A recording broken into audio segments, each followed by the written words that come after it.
बीते साल 2023 की 21 दिसंबर देश के लिए एक ऐसी तारीख थी जिसमें एक हिसाब से सारा देश बड़ा मायूस हुआ, क्योंकि भारत की एकमात्र महिला पहलवान जिनका ओलंपिक में मेडल था, उन्होंने अपनी रेसलिंग से संन्यास लेना पड़ा और एक हिसाब से उनको कुश्ती से अलविदा भी कहना पड़ा। उसका कारण कहीं ना कहीं जो महिला पहलवानों के साथ कुश्ती में इतने समय से जो अन्याय हो रहा था, वो एक कारण था। उनको न्याय नहीं मिल पा रहा था। काफ़ी लंबा उन्होंने आंदोलन भी किया और उस आंदोलन का एक हिसाब से कहिए कि जीत भी हुई और एक हिसाब से कहिए कि जो महिला पहलवान जो न्याय चाह रही थी वो भी नहीं मिल पाया। साक्षी, 21 दिसंबर को जो हुआ वो कैसे एकदम आपको दिमाग में आया और क्यों आपको कुश्ती छोड़नी पड़ी? सारे देश की आंखों में उस दिन आंसू थे, तो उस स्थिति तक कैसे पहुंचे आप? जैसे कि प्रोटेस्ट का जब समझौता हुआ मान लो, तो सरकार के साथ हमारी कमिटमेंट हुई थी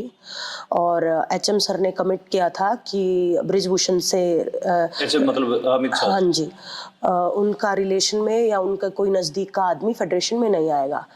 तो उन्होंने बोला था कि आप भी कमिटमेंट दे जाओ, हम भी कमिटमेंट देते हैं। तो वहाँ तक बात होगी थी। तो वहाँ मैं, बजरंग, विनेश, हम सब थे।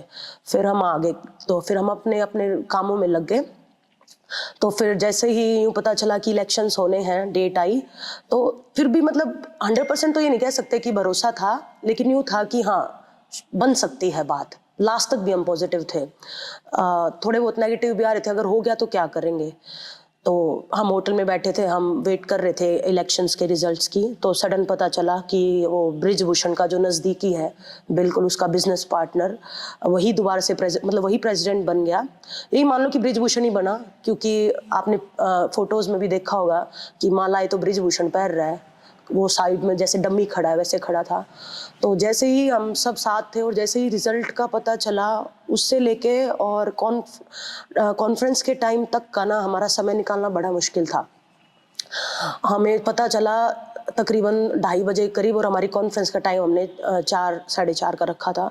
तो वो 2 घंटे हमारे लिए बड़े मुश्किल थे, क्योंकि एकदम से ही जैसे उम्मीद थी थोड़ी बहुत, वो टूट गई। तो काफ़ी हम भावुक भी हुए और वो भी हुए। उस दौरान मैंने ये फैसला लिया कि अब आगे नहीं होगा, क्योंकि 1 साल से लड़ाई लड़ रही हूँ, 1 साल से मानसिक, शारीरिक हर तरीके से अपनी कोशिश कर ली लड़ाई लड़ने की, और उसके बावजूद भी ये नतीजा निकलता है, तो मैं आज अपनी कुश्ती को त्याग दूंगी।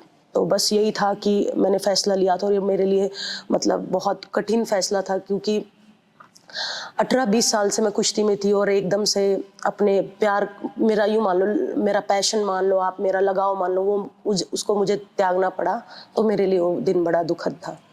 काफ़ी मुश्किल होता होगा ये फैसला लेना। जहाँ पर हम बैठे हैं, यहाँ पर आप बच्चों की ट्रेनिंग भी करवाती रही हैं और खुद भी ट्रेनिंग करती रही हैं रोहतक में, या फिर आप हम दिल्ली में भी देखते हैं कि आप रेलवे के पहलवानों के साथ ट्रेनिंग कर रही होती हैं। कुश्ती आप खेलेंगी नहीं, ये एक मतलब एक हिसाब से आपका बहुत कठिन फैसला हम कह सकते हैं, लेकिन जो नई पीढ़ी है उसके लिए आप जो उनकी ट्रेनिंग का, और देखो मैं तो नहीं खेल पाऊंगी। और रही बात कि अगर अभी तो टेम्परेरी सस्पेंड किया है, हमें अभी भी मतलब भरोसा नहीं है कि संजय सिंह वापस आएगा या नहीं आएगा। अगर वही वापस आता है तो यूँ मान लो एक तरह से कुश्ती से नाता ही तोड़ना पड़ेगा।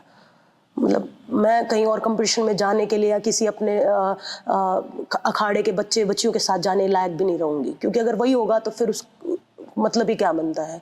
तो मतलब एक तरफ से अगर यही हुआ तो कुश्ती मान लो पूरी तरीके से त्याग दी। लेकिन हाँ, हमारा खुद का अखाड़ा है, यहाँ बच्चे हैं, बच्चियाँ हैं, तो उनको मैं ज़रूर सिखाऊंगी। जो मैंने अपनी लाइफ में कुश्ती में सीखा है वो मैं ज़रूर उनको सिखाती रहूँगी। अभी बात होती होगी महिला पहलवानों से, आपकी जूनियर महिला पहलवानों से। सारा में हमने भी कुछ महिला पहलवानों से बात की थी, तो बड़े डरते हुए उन्होंने बताया कि कोई मतलब नहीं रह गया है कुश्ती करने का। तो उन जूनियर महिला पहलवानों से जब बात होती है तो वो क्या फीडबैक? जैसे कि इलेक्शंस हुए और रिजल्ट आया, तो वो बृजभूषण की जो बेउदगी थी वो सब ने देखी, पूरे देश ने देखी, किस तरीके से नारे लगा रहा था। हमें पता था कि बृजभूषण ताकतवर है, लेकिन सरकार से भी ज़्यादा ताकतवर है ये नहीं पता था कि इतने बेउदगी तरीके से वो नारे लगा रहा है। तो मेरे पास कई बच्चों का फ़ोन आया कि दीदी अभी तो देखो 2 घंटे के अंदर उसने नेशनल भी वापस नंदनी नगर टेक दिया, कैंप भी वो लखनऊ ही लगाना शुरू कर देगा ऐसे तो मुझे वही पुराने दिन याद आ गए कि वही नंदनी नगर, वही लखनऊ कैंप। तो बड़ा दुख हुआ ये सोच करके कि 1 साल तक लड़े और इस लड़ाई का नतीजा क्या रहा, वहीं आके खड़े हो गए हम। बाकी जो सरकार ने फैसला लिया सस्पेंड करके, उसका मैं स्वागत करती हूँ, लेकिन एक उम्मीद भी रखती हूँ कि उससे जुड़ा हुआ और उसका नज़दीकी कोई ना आए। तो एक हिसाब से आप लोगों की ये कह सकते हैं कि एक पहली जनरेशन थी जो इतने बड़े इवेंट्स तक गई, ओलंपिक तक गई और जिन्होंने मेडल भी जीते। आपसे पहले भी एक जनरेशन थी जिन्होंने शायद नेशनल और ट्राई की। तो कितना मुश्किल था कि एक मेल डोमिनेटेड स्पोर्ट्स में आना, उतरना और उसमें फिर उस मुकाम तक जाना, और फिर अब आप देख रहे हैं तो दोबारा उसमें उसी किस्म की चीज़ें घट रही हैं जो आपसे 30-40 साल पहले घट रही हैं। मैंने जब कुश्ती शुरू की तो बहुत कम लड़कियां कुश्ती खेलती थी। मेरे से सीनियर्स थी जो मेडलिस्ट थी एक वर्ल्ड की और एशियन चैम्पियनशिप की। तो मैंने शुरू की तो मैं नाम जानती थी, मैंने गीता बबीता का नाम सुना था, मैंने और भी सीनियर्स उनका नाम सुना था। तो ये कभी नहीं सोचा था कि ओलंपिक्स तक जा पाएंगे, क्योंकि बस शुरुआत कर दी कि हाँ स्पोर्ट्स करना है। घर वालों को बहुत सारे ताने पड़े कि ये कैसे गेम में डाल दिए, तो लड़कों का खेल है, इसके तो कान वगैरह टूट जाएंगे, शादी भी नहीं करेगा इससे तो कोई। तो बड़ा घर वालों को मतलब इस तरीके की बातें बोली गई, लेकिन घर वालों ने सपोर्ट किया और बस मैं आगे बढ़ती रही। और वैसे मेरा सपना जो मैंने शुरू किया था, मेरे घर में परिवार में कोई ऐसा स्पोर्ट्स को नहीं जानता था, बस शुरू किया था कि मुझे हवाई जहाज़ में बैठना है, क्योंकि मेरे को बताया गया था कि अगर आप फर्स्ट आओगे तो आपको इंडिया में फर्स्ट आओगे तो हवाई जहाज़ में बैठ के दूसरे देश में जाने का मौका मिलेगा।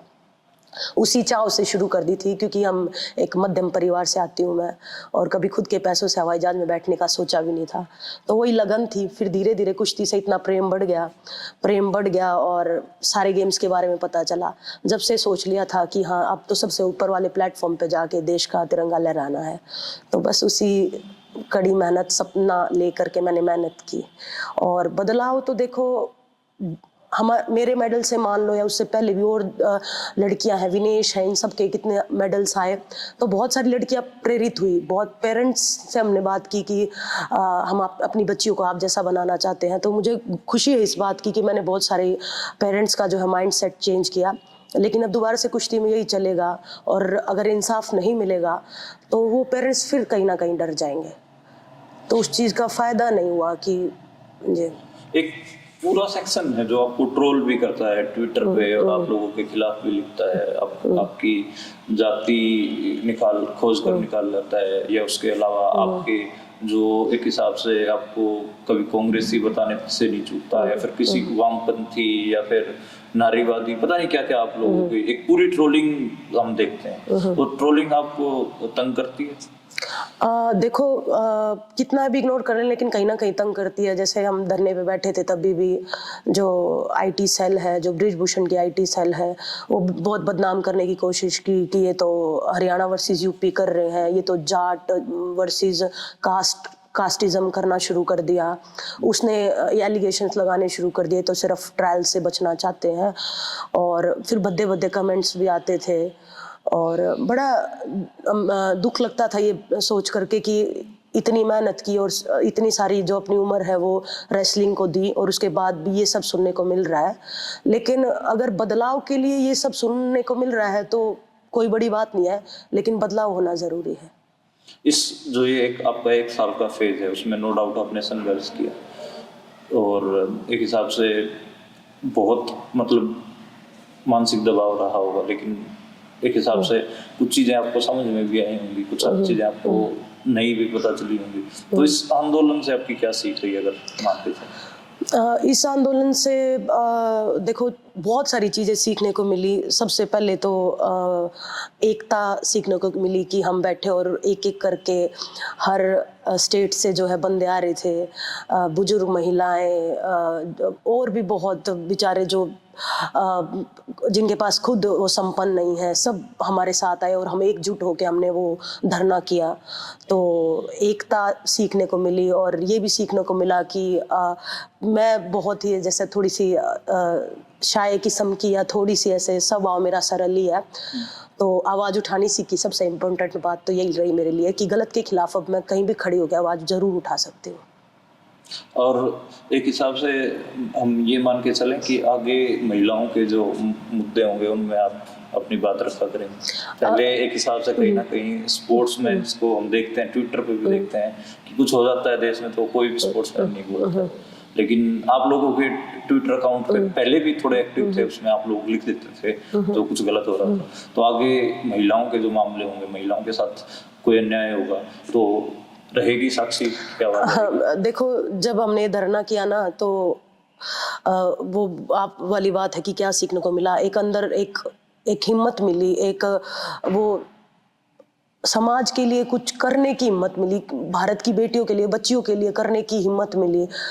बहुत सारी लड़कियां जो आई धरने पे और बोली कि आपने आवाज़ उठाई और धन्यवाद है आपका, वरना तो हम संपन्न थे, हम आवाज़ उठा सकते थे तो हमने आवाज़ उठाई। और वो अंदर ऐसी चीज़ बैठ गई है कि हाँ अभी अगर कहीं गलत होगा तो मैं ज़रूर आवाज़ उठाऊंगी। और मैंने एक चीज़ और सोची है, मैं कहीं भी जाती हूँ क्योंकि लोग मुझे बुलाते हैं मोटिवेट करने के लिए, तो ज़रूर मैं ये बात बोलूँगी कि ठीक है हमने आवाज़ उठाई, सुनी गई नहीं सुनी गई ठीक है, लेकिन आप आवाज़ ज़रूर उठाओ, क्या पता आप सफल हो। तो बस मोटिवेशन का काम करूँगी मैं कि महिलाएं अपनी आवाज़ उठाएं गलत के खिलाफ। परिवार का इस समय साथ रहा? परिवार का हमेशा साथ रहा। परिवार का कुश्ती से लेकर के, धरने से लेकर के, और अभी मैंने जब संन्यास लिया है तो अभी भी साथ हैं वो। तो बड़े परेशान हुए थे, एक हफ्ते काफ़ी परेशान रहे वो, लेकिन ठीक है बातचीत करके वही बात है, समय तो गुजर जाता है। एक चीज़ को पकड़ के हम नहीं बैठ सकते कि बस उसी चीज़ को, लेकिन आगे बहुत अपॉर्चुनिटीज़ हैं लाइफ में, आगे बहुत और कुछ कर सकते हैं हम। तो बस यही है, परिवार साथ है। लेकिन अब परिवार के ऊपर भी तो हम हाँ। तो ये जो है ये बीजेपी से जुड़े हुए आदमी हैं, जैसे कि आपने परसों धरने में भी देखा होगा कि कैसे हमारे पोस्टर्स को बुरी तरह पैरों की तरह कुचल रहे थे। एक ये भी नहीं सोचा कि हमने देश के लिए कितना कुछ किया है, सम्मान दिलाया है। और सेम वही है, ब्रिजभूषण से जुड़े हुए लोग परिवार को भी फ़ोन करते हैं। एक मतलब फ़ोन आया था कि आपके परिवार में भी किसी के ऊपर हम केस करवा सकते हैं।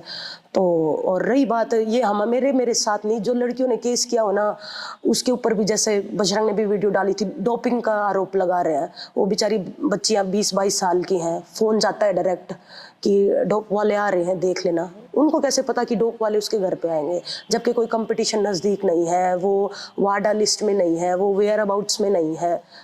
तो एक ज़बरदस्ती जो है तोड़ने की, मानसिक रूप से या इस आंदोलन से पीछे हटने की को लेकर के ये दबाव बनाया जा रहा है। उन्नाव की जो सर्वाइवर थी, जो पीड़िता थी, उनके परिवार पे भी जो हमले हुआ वो भी हमने देखे हैं, उसमें भी बहुत कुछ देखा है। तो इस मामले में तो आप लोगों को सावधान रहने की जरूरत होगी। बजरंग की भी हमने वीडियो देखी जिसमें वो उसके घर पे 9-10 बार डोपिंग के लिए आ चुके हैं और वो भी एक्सपायरी किट के साथ आ रहे हैं। तो अब ऐसे लगता नहीं है कि न्याय तो मिलना दूसरी बात, अब तो हमें ही मुजरिम, हमें ही एक हिसाब से आरोपी बनाने की या हमें ही बदनाम करने की पूरी चालें हो रही हैं। तो जैसा कि वो बताया ना, फोन कॉल्स आए और परसों का मैंने प्रोटेस्ट देखा ना, तो 2 दिन से इतने बुरे सपने आ रहे हैं कि मैं क्या ही बताऊं। जैसे कोई आदमी पीछे पड़ा है मारने के लिए और मैं भाग रही हूँ, तो कहीं ना कहीं थोड़ा सा ही डर है। पेरेंट्स भी बोलते हैं तुम अकेले जाते हो आते हो, तुम 2 ही जने हो, कोई साथ नहीं रहता, तो ऐसे कैसे बात बनेगी। तो हम यही सोचते हैं, देखो कि न्याय के लिए लड़ाई लड़ी थी, एक अच्छा मोटिव था हमारे पास कि हम बहन बेटियों के खिलाफ लड़ सकते हैं और लड़ने अभी लग भी रहे हैं। तो बस फेथ है भगवान के ऊपर कि कोई चालाकी नहीं था, कोई स्वार्थ नहीं था, कुछ भी नहीं था, सिर्फ एक अच्छा काम के लिए हमने लड़ाई लड़ी थी। तो नहीं होगा हमारे साथ, तो वो मन में एक फेथ है कि ठीक है।